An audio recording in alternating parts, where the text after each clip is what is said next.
Oi! Olha eu aqui novamente, professora Vanessa. O meu sinal na comunidade surda é muito bem-vindo ao projeto Aprender Além da Escola, um projeto do Centro de Mídias e Tecnologias Educacionais da CEMED. Hoje iremos estudar sobre ecossistema, visando conhecer os hábitos alimentares dos seres vivos e a importância da relação alimentar desses seres para a sobrevivência. Então vamos lá para a nossa hora de aprender? Observe esta imagem. Que imagem linda, não é mesmo? O que você vê? Você pode me responder que vê um pássaro sobre um tronco comendo um inseto. Talvez até uma abelha. Ok, esse pássaro possui necessidade de comer insetos. E o inseto?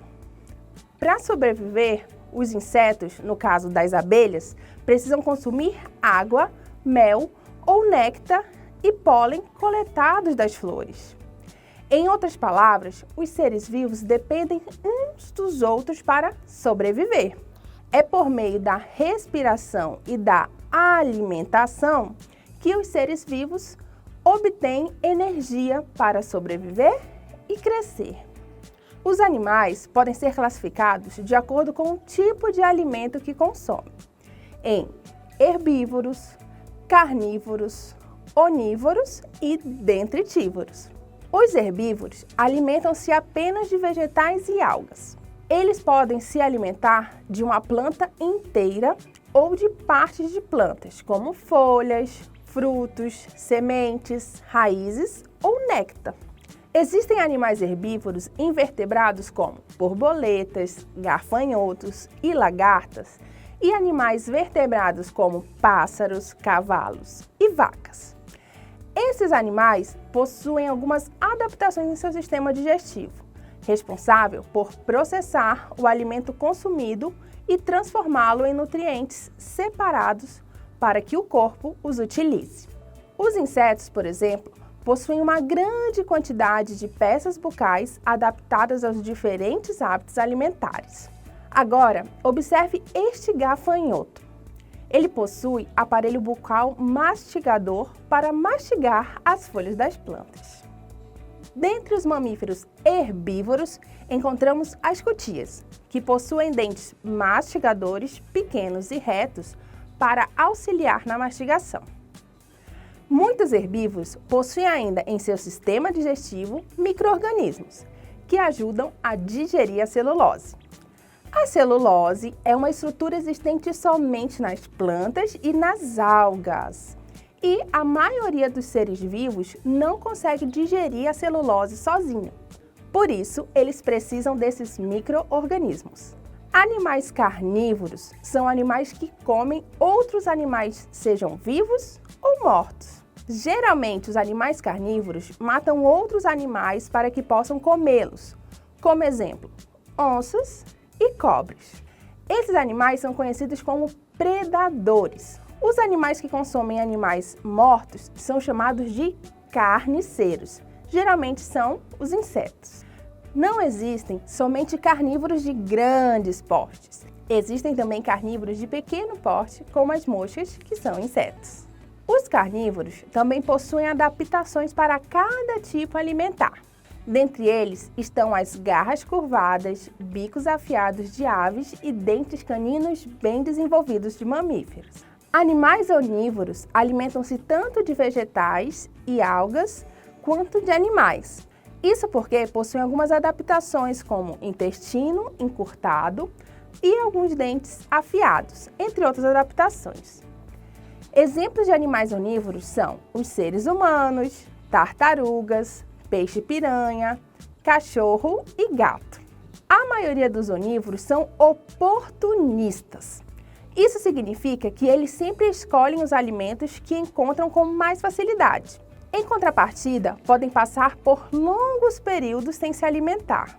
Os detritívoros são animais com o hábito de comer restos, como fezes e urina de outros animais. Esses restos também podem ser animais ou vegetais que estejam em decomposição. E o que é decomposição?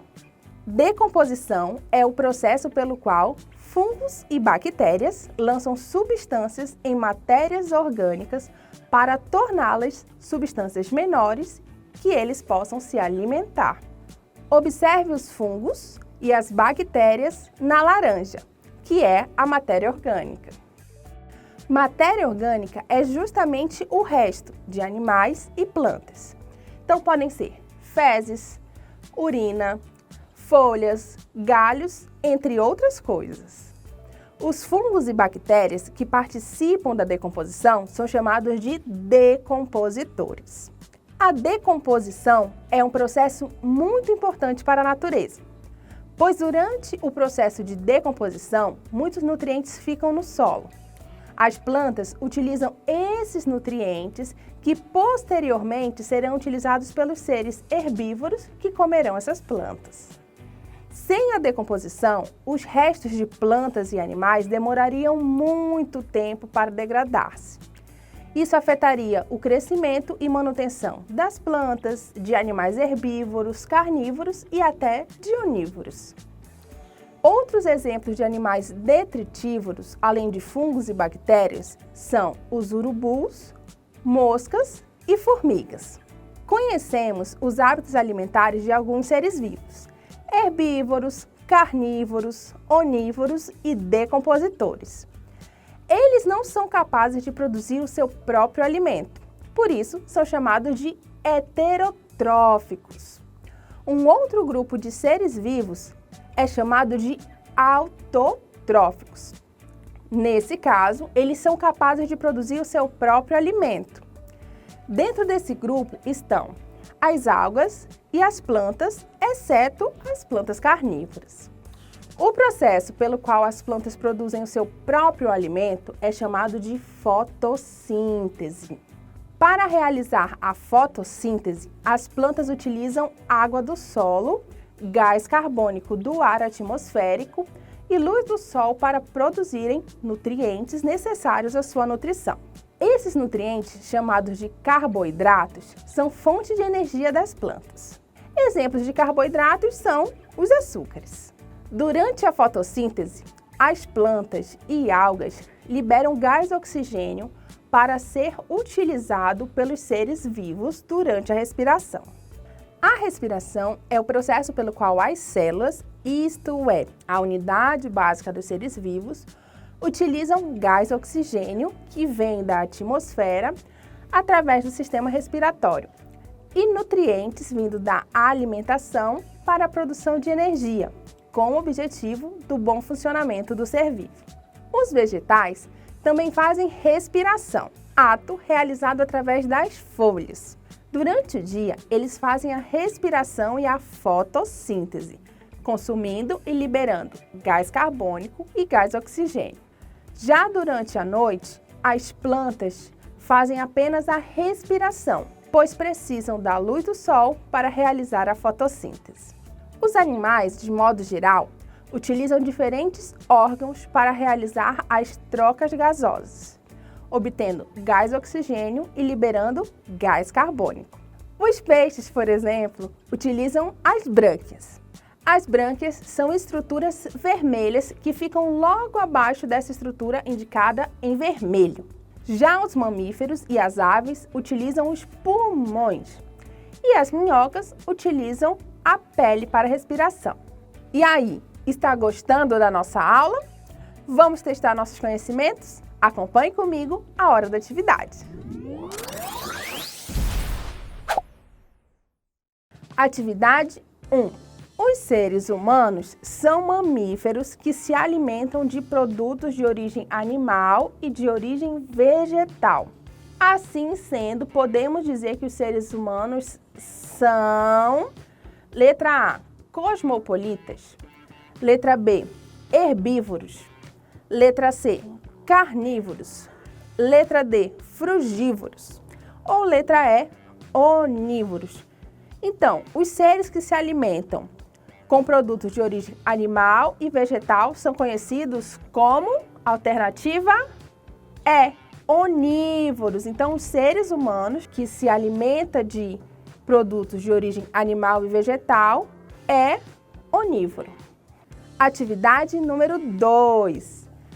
Alguns organismos vivos alimentam-se de matéria orgânica ou restos de organismos mortos. Seres vivos que apresentam essa forma de alimentação são chamados de... Então, temos aí 5 alternativas. Letra A, produtores. Letra B, herbívoros. Letra C, carnívoros. Letra D, onívoros. Ou letra E, detritívoros. Então, os organismos que se alimentam de matéria orgânica e restos, de outros organismos mortos são alternativa E, detritívoros. Vamos à terceira atividade. Os seres vivos utilizam diferentes estruturas para realizar absorção de gás oxigênio e liberação de gás carbônico. Relacione a coluna A, que é essa primeira coluna aí, que contém exemplos de seres vivos, com a coluna B, que contém tipos de órgãos responsáveis pelas trocas gasosas. Essa coluna que está do lado direito. Então, do lado esquerdo, a dita coluna A, tem os exemplos de seres vivos. A, minhoca, B, gato e C, peixe-palhaço. A segunda coluna, que é a coluna B, que está do lado direito, contém os tipos de órgãos responsáveis pelas trocas gasosas. Temos pulmão, pele, brânquias. Então, iniciando pela minhoca, qual é o órgão responsável pela troca gasosa em minhocas? Vamos ver? Pele. E aí, acertou? Vamos ver agora qual é o órgão responsável pela troca gasosa em gato. Pulmão, os mamíferos de modo geral. C, peixe-palhaço, que é apenas um exemplo, para todos os peixes, o órgão responsável pela troca gasosa é brânquias. Então, a nossa sequência ficaria B, A, C. Os seres vivos são incríveis, não é? Agora, vamos lembrar um pouco do que vimos na aula de hoje. Chegou a hora da revisão.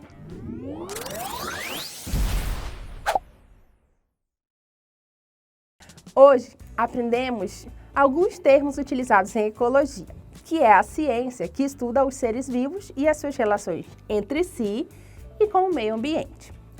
Estudamos os hábitos alimentares de alguns seres vivos, como herbívoros, carnívoros, onívoros e detritívoros. Herbívoros são animais que comem plantas e algas. Carnívoros são seres que comem outros seres vivos. E onívoros são seres vivos com uma dieta abrangente, consumindo vegetais, algas e também outros seres vivos. Já decompositores consomem os restos de outros seres vivos. Vimos que os seres heterotróficos não produzem seu próprio alimento, mas conhecemos também os seres autotróficos, que são aqueles que produzem o seu próprio alimento, como algas e plantas. Compreendemos que para todos os seres vivos, o consumo de nutrientes e gás oxigênio é essencial para a produção de energia, que é necessária para manutenção e crescimento. Tudo isso nos fez perceber que os seres vivos se relacionam direta ou indiretamente. Uau! A natureza é perfeita e complexa, não é mesmo? Gostou? Eu adorei a nossa aula de hoje. Te aguardo na próxima aula, ok? É isso. Um grande abraço. Tchau!